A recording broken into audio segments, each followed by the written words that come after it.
Хотод аймгийн соёл урлаг аялал жуулчлал залуучуудын газар болж одоо бас нэршил өөрчлөгдсөн байна. Тэгэхээр ер нь энэ салбарын ачаалал хэр нэмэгдэж байна гэж үзэж байгаа. Өнөөдөр бол аялал жуулчлалын одоо хамтын хөгжил зөвлөгөөнийг бол зохион байгуулж байна шүү дээ.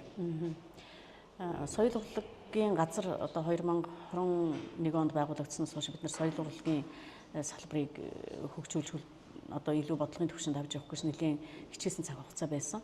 Үүн дээр энэ жилээс бол аялал жуулчлал залуучуудын газар манад нэмэгдэж орж ирснээр бид нар аялал жуулчлалын бодлогыг бас барих хэрэгтэй болж байгаа. Нэг давуу тал нь юу юм гэхээр аялал жуулчлалын соёл урлагаар дамжуулаад, соёлын өвөөр дамжуулаад, түүхийн үйл хөдлөх дурсгалуудаараа дамжуулаад аялал жуулчлалаа хөгжүүлэх нь Ховд аймгийн хувьд маш том нөөц болж байгаа.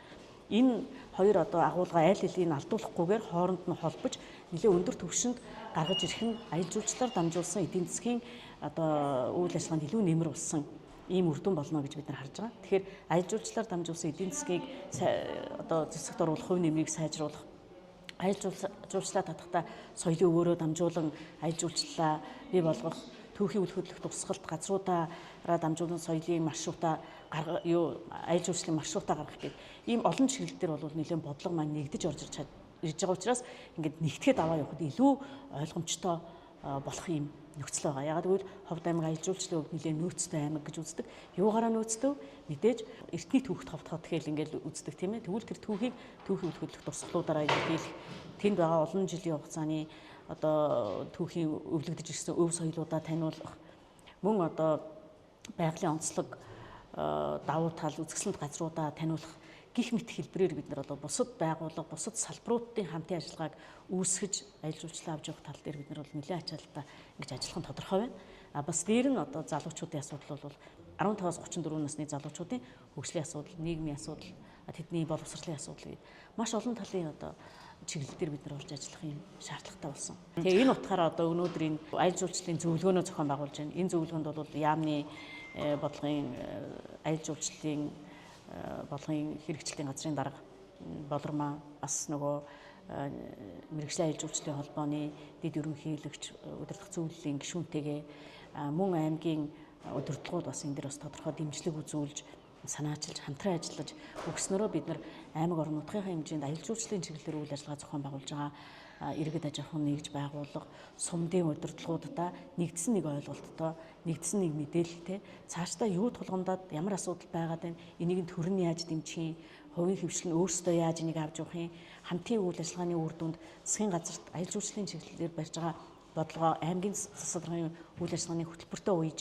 өнөөдөр яаж үр дүнд хүрэхийн тулд бид нар хамтран ажиллах хэрэгтэй байгаа юм бэ гэдэг ийм ойлголтууд авж байгаа ийм үйл ажиллагаа болж байна гэж хэлмээр. Аймаг аялал жуулчлалаас нийтдээ хичнээн төгрөгийн орлого олсон байт юм бол 25 оны зорилт маань юу болоод байна вэ? 2024 оны байдлаар бол нийтдээ нэг 45 мянган жуулчин Ховд аймагт ирсэн гэсэн тоон судалгаа байдаг. Тэгэхээр энэ 45 мянган жуулчин маань одоо аялал жуулчлалын тухай хуулинд бол жуулчин гэж хэнийг хэлэх юм бэ гэж зааж өгсөн байгаа. Тэр нь болохоор тухайн одоо өөрийн амьдран байгаа нутаг дэвсгэрээс өөр газар нутагт 90 хоног хүртэл сургалт болон хөдөлмөр эрхлэхээс бусад хэлбэрээр аялж яваа хүнийг бол аялагч гинэ гэж нэрсэн.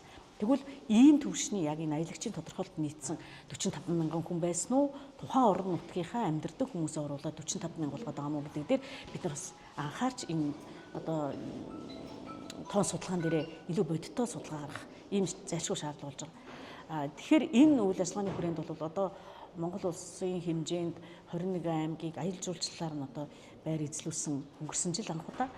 Тэгээд нийтдээ нэг 7 индексийн одоо 86 дэд индексийн хүрээнд гаргасан ийм судалгааны үр дүнгээр Ховд аймаг бол хамгийн одоо өндөр оноо юу навж гэнэ үү гэхээр мэдээж тээврийн хэрэгсэл одоо тэр дундаа одоо нисэх буудлын асуудлууд бас дээр нь өндөр оноо авж байгаа нь нөгөө соёлын өв олон төрлийн соёлын өвтэй гэдэг утгаараа нэлээд өндөр оноо авч бол гарч ирж байгаа. Мэдээж байгаль орчны тогтвортой байдал бол бас өндөр оноо авах шалтгаан болж байгаа. Харин хамгийн бага оноо авч хамгийн бага индексийг үзүүлж байгаа юу вэ нөхөр аялал жуулчлалаас орлого эдийн засгийн байдал нь доогуур байна. Дээр нь үнийн индекс өндөр байна. Дээр нь аялал жуулчлалаар ирэх хүмүүсийн одоо дид бүтц гэж одоо ярьдаг. Дид бүтц гэдэг нь ерөнхийдөө зочлох үйлчилгээ, зочид буудал, одоо тэнд үйлчлэх тээврийн хэрэгсэл гэдэг эдгээр зүйлүүд дээрээ хамгийн доогуур одоо оноотой болоо гараад ирж байгаа л да. Тийм учраас бидний зочд буудлуудаа өргөжүүлэх, зоогийн газрынхаа хоол үдэ ундаа өгтөх үйлчилгээнүүдээ сайжруулах. Тэгээд одоо нэгдсэн одоо жүүлчдийг нааша татахын тулд аймгийн хэмжээнд ивент арга хэмжээг тогтсон цагтаа, тогтсон цаг хугацаанд тогтмол явдаг. Тэр хизээч өөрчлөгддөггүй. Тэгээд тэр ивентийг төрийн байгууллага, илүү зохион байгуулах гэхээс илүү хувийн хөвшлүүд өөрсдөө тэрийг зохион байгуулад ашгаа хүртдэг ийм боломж олцоог үүсгэхийн тулд бид нар ажиллаж явах юм. Зөвлөгөөнөөс хүлээгдэж байгаа үр дүн өгөх та юу гэж харж байна? Ямар одоо үр дүнд хүрээсэй гэж бодож энэ удаагийн зөвлөгөө, ямар асуудлыг шийдэж хамтдаа хилцээсэй гэж бодож байна? Тэгэхээр энэ удаагийн зөвлөгөөнөөс бол ерөөсөө энэ тулгамдж байгаа асуудлуудаа эхний ээлжинд одоо тухайн одоо аялал жуулчлалын чиглэлээр үйл ажиллагаа явуулж байгаа бүх одоо үйлдвэрлэл эрхлэгчид маань гаргаж ирээсэй. Дээр нь сум орон нутгийн удирдлагууд иргэдийн хурлын дараа засаг дарга нарыг бид нэр дуудсан байгаа. Тэр хүмүүс маань яг энэ сумд аялал жуулчлалыг хөгжүүлэхийн тулд бид нар юун дээр нь анхаарах хэрэгтэй юм бэ? Энэ төрийн бодлого яаж яваад байгаа юм бэ? Энэ төрийн бодлогыг орон нутагт бид нар хэрэгжүүлэхдээ юун дээр нь анхаарах хэрэгтэй байгаа юм бэ гэдгийг тэр хүмүүс маань илүү олж харж бодлогодоо шингээж яваасаа гэж хүсэж байна. Тэгээд дараа нь одоо дид бүтцээр нь тэр одоо аймаг орон нутагта аялал жуулчлалыг хөгжүүлэхэд нийт шаардлагатай байгаа ажил асуудлуудаа харж тэнд чиглэсэн бодлогуудыг богино хугацаанд гаргаж шийдвэрлэх одоо илүү дэмжлэг үзүүлээсэй. Бас засгийн газрын зүгээс манай аймгийн хэмжээнд юу хийцэн байгаа? Аялал жуулчлалын одоо төв үйлчлэгээний цэгүүдийг засгийн газрын тогтоолоор батлаад гаргацсан. Одоо манхны 3 замын уулзвар дээр хонгон зам дагуу мөн Мөстийн Баян зүрхэн дээр одоо өрхөн шиг хаан бууз шиг ийм үйлчлэгээний байгууллагуудыг байгуулахаар хэзүүр нь боловсрогдоод засгийн газрын тогтоолоор шийдвэр нь гарцсан. Одоо энийгээ бид нар сум орон нутгийн иргэдийн хурлын тогтоолоор сая өнгөрсөн оны төгсгөлийн хуралдаанаар эзэмшилт нь авсан. Цаашдаа энэ дээр аж ахуйн нэгж байгууллагууд дээр тендер зарлаж шийдвэрлэх ажлыг аймгийн засаг дарга хийхээр ингээд төлөвлөж байгаа. Энэ ажил маань бас тендерүүд нь зарлагдаад аж ахуйн нэгжүүд маань аваад хийгээд ингээд яваасаа гэж хүсэж байна. Дээр нь энэ зөвлөгөөнөөс гарах үйл ажиллагааны үр дүн маань юу вэ гэхээр мэргэжлийн аялал жуулчлалын холбооны салбар зөвлөлийг аймаг дээр байгуулахар болж байгаа. Энийг байгуулагдаад ингээд хийхэд тэр мэргэжлийн аялал жуулчлалын холбоог илүү аймаг орон нутгад үр дүнтэйгээр хийж хэрэгжүүлэх мэргэжлийн баг хамт олон бүртгэхэд одоо илүү сайн баг бүрдээсэй гэж ингэж хүсэж байна. Тэгээд энийгээ бүрдүүлээд бид нар үйл ажиллагааг чиглүүлээд бодлогоор дэмжиж аваад явхад одоо нэлээд дөхөм салбарынхаа хүний нөөцийг хөгжүүлж чадахжуулахт ч гэсэн тэдний үүрэг нэлээд байгаа. Тэгэхээр энэ дээрээ ингээд хамтраад өгөх нь бол биднэрт их боломж байна гэж ингэж харж байна. За.